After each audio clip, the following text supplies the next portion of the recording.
વિષયો સમાજ સમક્ષ મૂકી અને હિન્દુ સમાજને સંગઠિત કરવાનો આ પ્રયત્ન છે। સમાચારમાં આગળ વાત કરીએ તો અમરેલી જિલ્લાના બગસરા શહેરમાં પૂજ્ય મોરારી બાપુની માનસ મેઘાણી રામકથાનો ભવ્ય પ્રારંભ કરવામાં આવ્યો હતો। ચિત્રકૂટ ધામ ખાતે યોજાયેલી રામકથાના પ્રારંભે ઝવેરચંદ મેઘાણીની પ્રતિમાને ફૂલહાર અર્પણ કરીને કાર્યક્રમની શરૂઆત કરવામાં આવી હતી। રામકથાના પ્રારંભ પ્રસંગે અમેરિકા સ્થિત હર્ષાબા ગોહિલ પરિવાર સહિત મહાનુભાવો દ્વારા દીપ પ્રગટાવી કથાનો પ્રારંભ કરાયો હતો।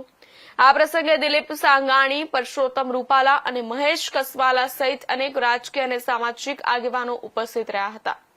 પૂજ્ય મોરારી બાપુના મુખેથી રામકથાનું રસપાન કરવા મોટી સંખ્યામાં ભક્તો ઉપસ્થિત રહ્યા હતા અને સમગ્ર વાતાવરણ ભક્તિમય બની ગયું હતું।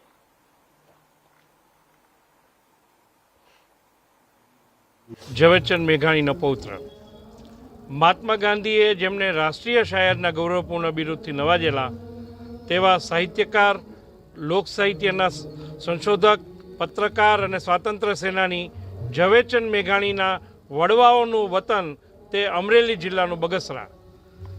આજે ખૂબ ગૌરવ અને આનંદની લાગણી થાય છે કે વિશ્વ વંદનીય પૂજ્ય મોરારી બાપુના શ્રીમુખે તારીખ 7 થી 15 માર્ચ સુધી માનસ મેઘાણી રામકથાનું ભવ્ય અને દિવ્ય આયોજન થઈ રહ્યું છે। આજે એના પ્રથમ દિવસે મોટી સંખ્યામાં ભાવિકો સમગ્ર ગુજરાતમાંથી ઉપસ્થિત રહ્યા છે, તેનો આનંદ છે। અને મેઘાણી વનના અંતર્ગત આ કથા દરમિયાન ઝવેરચંદ મેઘાણીને સ્વરાંજલિ તથા સ્મરણાંજલિ પણ અર્પણ કરવામાં આવશે। હા, 8મી માર્ચે એમની 79મી પુણ્યતિથિની પૂર્વ સંધ્યાએ સ્વર્ણાંજલિ કાર્યક્રમમાં ખ્યાતનામ લોક કલાકારો અભયસિંહ રાઠોડ, ભારતીબેન વ્યાસ અને રાધાબેન વ્યાસ ઝવેરચંદ મેઘાણી રચિત, સંપાદિત, સંશોધિત ગીતો, લોકગીતો અને ભજનનો આસ્વાદ કરાવશે।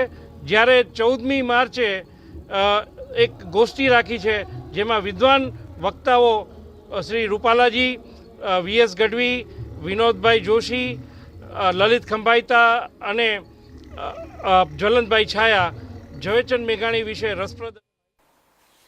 સુરેન્દ્રનગર એસઓજી લેન્ડ ગ્રેબિંગ કેસમાં ફરાર આરોપીને